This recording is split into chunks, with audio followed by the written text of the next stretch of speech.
A1 TV news ವೀಕ್ಷಕರಿಗೆ ಸ್ವಾಗತ. L N. Mukundaraj ಭಾಷಣದ ವೇಳೆ ಮೊಬೈಲ್ ಬಳಕೆಯಲ್ಲಿ ಬ್ಯುಸಿಯಾಗಿದ್ದ ತಾಲೂಕು ವಿಸ್ತರಣಾಧಿಕಾರಿ.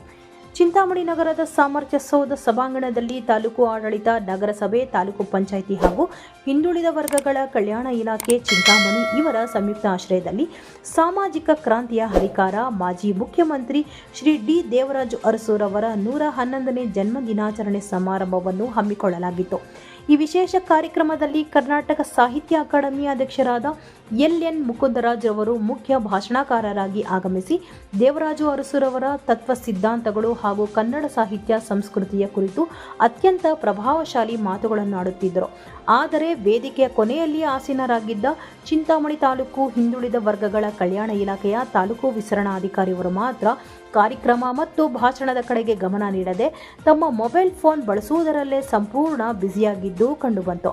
ಸಾಮಾಜಿಕ ಬದಲಾವಣೆ ಮತ್ತು ಹಿಂದುಳಿದ ವರ್ಗಗಳ ಏಳಿಗೆಗಾಗಿ ಶ್ರಮಿಸಿದ ಮಹಾನ್ ನಾಯಕರ ಜನ್ಮ ದಿನಾಚರಣೆಯಂತಹ ಜವಾಬ್ದಾರಿಯಂತಹ ವೇದಿಕೆಯಲ್ಲಿ ಸಾಹಿತ್ಯ ಅಕಾಡೆಮಿ ಅಧ್ಯಕ್ಷರ ಭಾಷಣ ನಡೆಯುವಾಗ ಅಧಿಕಾರಿಯೊಬ್ಬರು ಹೀಗೆ ಬೇಜವಾಬ್ದಾರಿಯಿಂದ ನಡೆದುಕೊಂಡಿರುವುದು ಸಾರ್ವಜನಿಕರು ಹಾಗೂ ಸಭಿಕರ ತೀವ್ರ ಅಸಮಾಧಾನಕ್ಕೆ ಕಾರಣವಾಗಿದೆ.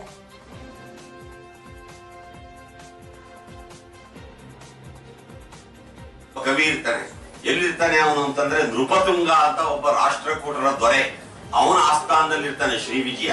ಅವನ್ ಬರೆದ ಕಾವ್ಯ ಯಾವುದು ಅಂತ ಗೊತ್ತಾ ನಿಮ್ಗೆ? ಕಾವ್ಯ ಅಲ್ಲ, ಅದು ಶಾಸ್ತ್ರ ಗ್ರಂಥ, ಕವಿರಾಜ ಮಾರ್ಗ. ಕೇಳಿದಿರಾ?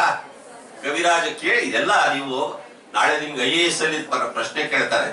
ಶ್ರೀ ವಿಜಯ ಬರೆದ ಕೃತಿಯ ಹೆಸರೇನು? ಕವಿರಾಜ ಮಾರ್ಗ ಅಂತ ಬರೆದ್ರೆ 1 ಮಾರ್ಕ್ಸ್ ನಿಮ್ಗೆ ಗ್ಯಾರಂಟಿ ಬಂದ್ಬಿಡುತ್ತೆ. ಅರ್ಥ ಆಯ್ತಾ ನಾನು ಯಾಕೆ ಹೇಳ್ತಾ ಇದ್ದೀನಿ ಇವೆಲ್ಲ ಅಂತ?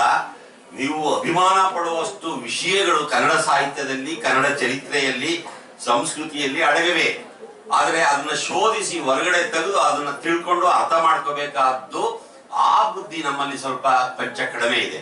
ನೋಡಿ, ಆ ಕವಿರಾಜ ಮಾರ್ಗದಲ್ಲಿ ಶ್ರೀ ವಿಜಯ ಒಂದು ಮಾತು ಹೇಳ್ತಾರೆ, ಕನ್ನಡಿಗರು